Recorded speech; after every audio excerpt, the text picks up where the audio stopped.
There it is, that sweet music. Hey everybody, it is your host Megs, and welcome to After Action Report, your numbers recap show for all Schmoedown matches to get you caught up on all the action. Again, I am your host, and today we're going to be breaking down all the matches that happened from this past week.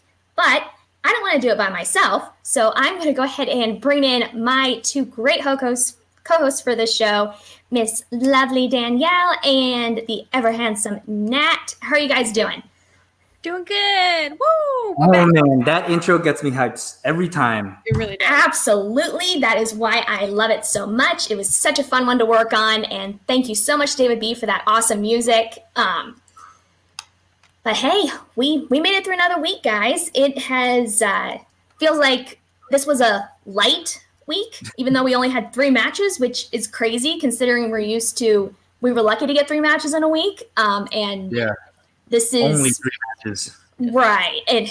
It's still way early in the season, but we are going to go ahead and be breaking it all down, which is awesome. But this week, what we had, the title for this show, The Turning Point. We'll kind of get back to that later, but we're going to be getting to John Humphrey versus Saul in Inner Geekdom. Then we had Brother Lomas versus Frankie Alvarez, who check out our Call Live episode from Saturday. I had a great interview with him. That was really fun to get to talk to him. Those of you that were on the panel for that. And then we topped off the week with Chance Ellison versus Brendan Meyer. Now, this other thing here down at the bottom, KO statistics. Spoils, the John Humphrey and Saul match did end in a KO, which got me thinking, how many times in each division has a match been decided by KO specifically? So we'll get to that once we get going on. But to start off with, let's jump into the first match of this week, which was our Inner Geekdom match between the Mad Hatter John Humphrey versus Saul. So how this one panned out here, we had Saul, who is up by 4 on 9-5 on Humphrey going into round 2, where Saul elects to spin first, who spins away from Fantasy Sci-Fi. He takes Marvel.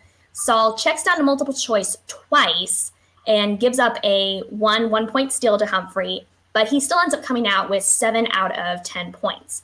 Humphrey takes Spider-Man on his first spin, where he checks down to multiple choice 3 times, unfortunately missing all 3 of those and a 2-point question, where Saul steals 2 of those 3-point, or two of the 3 multiple choice opportunities, and the 2-pointer, which ends the game by KO after only 4 questions in that second round, due to the mathematical impossibility of Humphrey to be able to catch up and bring it into a tie. So Saul does come out with the win at a score of 6-20, where John Humphrey answered 6 of 15 questions for 40% accuracy and scored 27% of 22 available points. Saul answered 16 of 19 questions for 84% accuracy and scored 77% of 26 available points. Now, I don't mind saying this was a tough match to watch. Love John Humphrey. Him and Greg Alba are amazing personalities inside of this Schmoedown. But yes, it was a tough one to watch because you could see the wheels starting to fall off there, and you saw the numbers, the gap just kept growing throughout the entire match. But sometimes competitors just have their bad days, and it does happen, unfortunately. But kind of going with the title of this show, do you guys think, given the accuracy and the numbers that we saw from Saul in this match, do you think that this match could be a turning point for him and sending him on the hunt for an IG title? Danielle, I'll start with you, and then Nat, you can follow up. Yeah, I think that this is a good showing for Saul. You know, it was like a big stab in the chest just looking at the numbers and then breaking down the numbers, like looking at the accuracy, and the PPE is just like turning it just a little bit. So I hate to do it. Yeah, and I think that, you know, Saul's numbers aren't like, they're not in the 90s or anything like that, but they are very high. In my opinion, I think that that's pretty high, especially compared to, well, actually, I'm not aware of what his numbers are from his match against Brendan Hanna, but just and overall, just remembering what it was from last season into this season, I think Saul is really showing that he's out here to play, especially in in round two. Round two, Saul showed up, and a lot of people can really slip on round two. We've seen people struggle with round two, but Saul dominated that round and closed it out for the first KO of the season. So that was pretty amazing. So I do think Saul is in contention for one of the higher IG players. Going for a belt, I think that's a big question mark still for me. I want to see him play someone with the same accuracy level as he is right now, but I think that he's definitely on a path towards it. So, and I just quick looked up his match against Hannah. He had about the same accuracy in the 84 percentile, but his potential points earned was lower. So that's telling me that he's getting more of those higher level questions to get more of those potential points, which is very, very uplook. It gives a good outlook to his progression so far. But Nat, what are your thoughts? My heart can't take it. This match hurt me to my core. I am always gonna root for John Humphrey and Greg Alba. I love the Real Rejects. So this was a hard match to watch, but I will say that I'm very impressed with Saul. Obviously, I feel like, correct me if I'm wrong, but I feel like this accuracy is above average for Geekdom, like well above average. So yeah, so average is 80%. So yeah, he is above that. Yes. So I feel like I think he's impressed since the last time we saw him. Even though last time we saw him, he did go up against a really good competitor in Brandon Hanna. So I feel like this is the first sign of we're going to see of Saul improving, and I do see him racking up more wins in the future. I think this is a really good showing, and I'm excited to see what he does. Yeah, absolutely. So kind of my just general thoughts to this is that I don't see him with the number of competitors we have in IG, like those higher ranked competitors above him. I don't see him getting any potential of an IG shot until maybe a tournament. When we start seeing these tournaments roll around, I think that's going to be his big chance for him to rack up some more wins, to bring up that average, and to take him up into those higher ranks that will get him a potential number one contender shot or even a title shot. But with all the other higher ranked competitors that have more in that high 80, 90% accuracy, I think we're still too early in the season to see him make a big jump yet, just based on scheduling and based on how deep that IG division is currently. I do want to say one more thing about the match also. So sometimes whenever we see KOs or TKOs or anything like that, you can look at it from two different perspectives. Like, did John Humphrey have a bad game, or did Saul just really dominate? And I think you can't just say that this was an easy KO for Saul at all. Like, it's not like John Humphrey just had a bad game. Saul really showed up and dominated in this entire game. So yeah, if he hadn't gotten all those steals, we'd definitely still be going into the third round. So the fact that he was able to pick up all those steals is what mainly sealed it for him, for sure. I think one thing to keep in mind is that this isn't the old IG either. Like, I think Saul navigated those new categories really well, and that's even more impressive to me. Yeah, absolutely. That's going to be a big shift, I think, in the IG division. It's going to be very interesting to look at as we move into further along in the season. But moving further along into the week, we saw the next day the debut of the long-awaited Brother Lummis and also Frankie the Animal Alvarez for The Usual Suspects. Again, great interview with him on yesterday. Check that out. Apologies if I said Saturday. I'm used to live being on Saturday, but it was yesterday this week.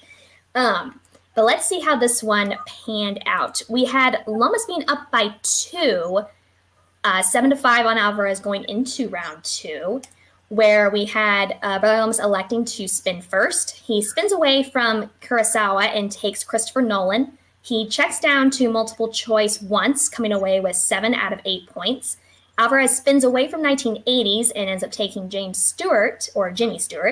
He checks down to multiple choice twice, coming away with 6 out of 8 points. So neither of them gave up any steal opportunities, which leaves Lummis being up by 3, 14-11 going into round 3, where we saw Alvarez was able to answer his 2-pointer in Will Smith. Whatever you want to say about that question, we're not here to talk about that. But he misses his 3-pointer in action adventure. He answers a 5-pointer in comedy to bounce it back over to Brother Loomis with the potential to win the game.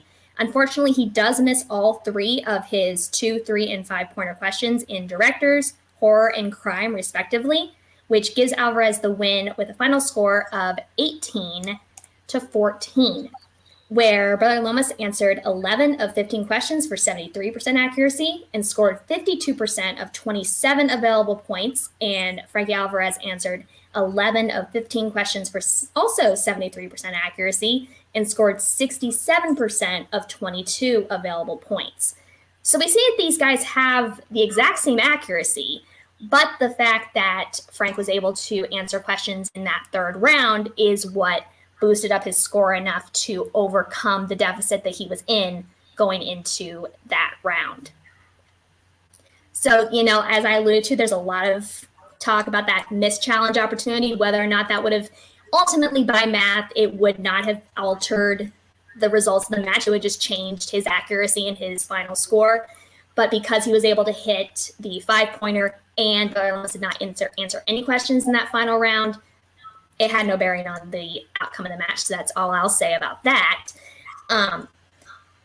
But this was a really cool kind of first outing for them. And I'm looking forward to how these guys look in their 2nd, 3rd matches. Because I think Brother Lomas, with his character, he's going to be able to garner at least a couple more matches this season. And Frankie Alvarez, with coming out with the win here, is definitely going to be able to hopefully get some more matches. And now that they've both gotten that kind of first game under their belt, seeing them excel is going to be very exciting to see. Any thoughts from you two on this match otherwise? Nat, I'll let you go first. Oh man, what a match. I think it's really interesting that they both have the same exact accuracy. I think that goes to show how important round 3 is. Like, there's so many points to be that are on the table in round 3. I do agree that Brother Lomas is probably going to get a bunch of more matches, and I really hope so, because I am a huge fan of his character work. I think it's awesome, and I want to see more of Frankie Alvarez too, because he's from Queens and I'm from Queens, and we're both winners. So can't wait to see more of him. So yeah, great match. Awesome. Yeah, I enjoyed this match also. Meg, I love doing these shows with you because the accuracy percentage being exactly the same, and then just really going and looking at it, that they both answered the same amount of questions correct, is interesting too, because it just shows that they're, regardless of how anyone looks at, everyone can watch the match and have their own opinions about Brother Lomas's performance in the 3rd round, but you go back and you break down the numbers the way that this is, they're on par with each other. So you can't really knock his performance too much. It's just, the 3rd round slipped away from him. And this was a great showing for both of them. I'm very much enjoying watching these rookies come out, because every rookie match that we've seen has been so much fun. Every time we've seen any of these new class of rookies in here, they've done amazing. So I'm super pumped to see more of these people. I agree with Nat. I think Brother Lomas's character can still get more screen time, not even matches. I think you can just get screen time, like put him in those cutscenes. Like, let's see more of those confessionals. I think that will be funny. Yesterday in the chat for live, someone had said, what was it? Baptized JTE. So I thought that was a funny idea. So I think that there's plenty of things that you can do with it. And I think Frankie is very poised, and I think that he's on a very good team, and I can't wait to see more of these people. Yeah, I think even though Brother Lomas lost, he really won if you think about it, because everyone's talking about Brother Lomas, and he's for sure going to get more matches. Whether you love his shtick, whether it offends you in some way, I mean, you're getting talk, and that's what you want to see coming out of a new rookie. You want to be a point of discussion. Even if you're not winning, you still want to be able to be talked about, so that'll still guarantee you within the league. So very interesting to see where this goes in the coming season. But a match that I, for some reason, had not realized we didn't have, but was really excited that we got to see, was Brendan the Kid Meyer against the Cobra Chance Ellison. Now, Brendan had gone up against Paul Oyama, the other rookie phenomenon at that time. But this is the first time that these two have met in singles, which was really exciting to watch. But let's break down what exactly happened here. So we had Meyer being up by 1, 7-6 on Ellison going into round 2, where we saw that Meyer defers to Chance to go first, who takes Planet of the Apes on the first spin, given he does a lot of IG. I'm not too surprised by this, where he answers all 4 questions for the full 8 points. And then Myers spins Spinner's Choice, elects to take Oscars, where he misses 1 for 2 points that is not able to be stolen and still is able to come away with 6 out of 8 points, where Ellison is now up 1 at 14-13 going into round 3, where Meyer answers his 2-pointer in crime, bouncing it back to Ellison to answer his 2-pointer in comedy, where Meyer misses a 3-pointer in 1980s, but answers a 5-pointer, in Tom's Cruise, again bouncing it back over to Ellison to answer his 3- and 5-pointer in Directors and Brad Pitt, which does give Ellison the win with a final score of 24-20, where Brendan Meyer answered 12 of 15 questions for 80% accuracy and scored 74% of 27 available points. Chance Ellison answered 13 of 16 questions for 81% accuracy and scored 83% of 29 available points. Coming down to the wire, and again, Chance being forced to answer a 5-pointer to win the match, and this time he does it. So again, we're kind of looping back around to the singles belt, and kind of a singles run is something Chance has been chasing ever since he kind of came into the league. So now seeing this kind of performance, do we see this as a turning point for Chance to go on a run here in singles? Now I'll go ahead and let you start. I feel like it's only a matter of time before Chance competes for a singles championship. I am always going to root for Chance because I love Chance. Chance is awesome. I just really want to see Brendan Meyer just win an opening match for his season, like because he's lost to Paul and then he lost to Dan Merle, and both season openers for him. Mm-hmm. So I just really want him to win, And I look at these stats, and so I've been on Brendan Meyer's chill episode, and I've been on No Chill, so I think I know the kid pretty well. So and he's talked about his round 2 tactics. I feel like it's interesting to note here that he did not go to multiple choice on his 3rd question, and it was stolen. I think he's a very strategic player. So if he knows he has to catch up, he will just go for it and not go to multiple choice. When he's comfortable in his lead, he will check down multiple choice like a lot of the time. So I think it's interesting to note here, like the caliber of competition he faced in this match, where he felt the need to go for it. I think this match is insane to me. These are 2 top tier competitors, and it was a great match. I agree. I knew that this match could go either way because they're both competitors that are wonderful in everything that they do. And Nat, that's amazing to point that out about, when he feels comfortable going back into the multiple choice and taking the risk at the 2-pointer, and Chance got it, man. He'd stole it. And I love when matches have to go down to the 5-point question for both competitors. So anytime a match like that comes in, it's always fun. So seeing Chance play this well against Brendan Meyer, who is definitely a top tier player. They're both top tier team players. Chance wants to go for that singles run. He's trying to prove that he can. And I think taking down Brendan Meyer in this first match is a good step forward to that run. So absolutely. So I think at this point, again, just kind of based on where he's at, both of them are actually Chance Ellison is now at 4-4 and Meyer is at 5-5. So they're both 500 competitors right now with their records, which is crazy considering the caliber that we know these guys can be at. So it's going to be very interesting to see what happens moving forward. For Brendan Meyer specifically, he could actually earn something with a solid, now that we have the free-for-all back. If he makes a run at the free-for-all and ends up taking it, he could very well get himself a nice title shot right there, quite honestly. But then also for Chance specifically, is who I was asking about, we could possibly see a mini gauntlet before we get into the tournament. And if he wins his next match and kind of catapults him into that side of a mini gauntlet, I think he could get a shot before the tournaments. But definitely I see him as being a strong contender, as he was in last year's singles tournament, that he could make it all the way there through the singles tournaments. So definitely some exciting things potentially to see out of these guys. Super excited to see when teams are able to come back, what these guys do with their respective partners. Love seeing these guys in the teams division, but also really look forward to seeing both of them continue to excel as individuals, because I think they both have the immense ability to just catapult their way through if given the right set of circumstances.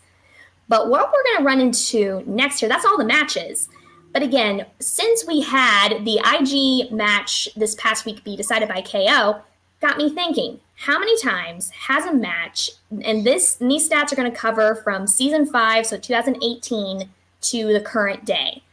When we look at how many matches have been decided by KO in the IG division, it has been 11 out of 64 matches. That's 17%. Versus Star Wars, you had 1 of 19 matches. That was actually a title match where Damon went up against Bruce Green.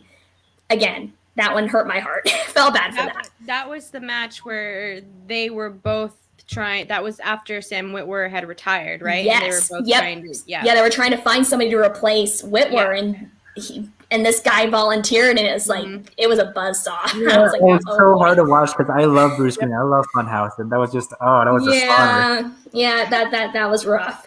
What so amazing to see what the Star Wars division has gone through to where it is right now. Mm-hmm. Well, yeah, and the fact that, you only had 1 match that's gotten to a KO situation. I believe there's maybe only been 1 TKO. If you're counting like Fatal 5-Ways and stuff like that, there's been a couple of those. But as far as one-on-one matches, it's not that often. The Star Wars matches are generally pretty tight. And then also for singles, you've got 8 out of 154 matches, 5% as well.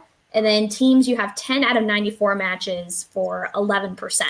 Wow. So at this point, IG has the most matches where you are potentially getting into KO territory, which again, very interesting to look at. Some fun little statistics for you guys, since we were a little bit low on matches this week. But any initial thoughts on this besides just how crazy it is? I think this really shows the caliber of play for the Inner Geekdom division that you need to have, because it takes a lot to KO someone. You have to be on your game to completely knock someone out, or you have to make sure that that type of trivia. We've known the Inner Geekdom to be one of those divisions that had this reputation of being something that you really, really had to understand and know. So you really got to be on your P's and Q's in the Inner Geekdom.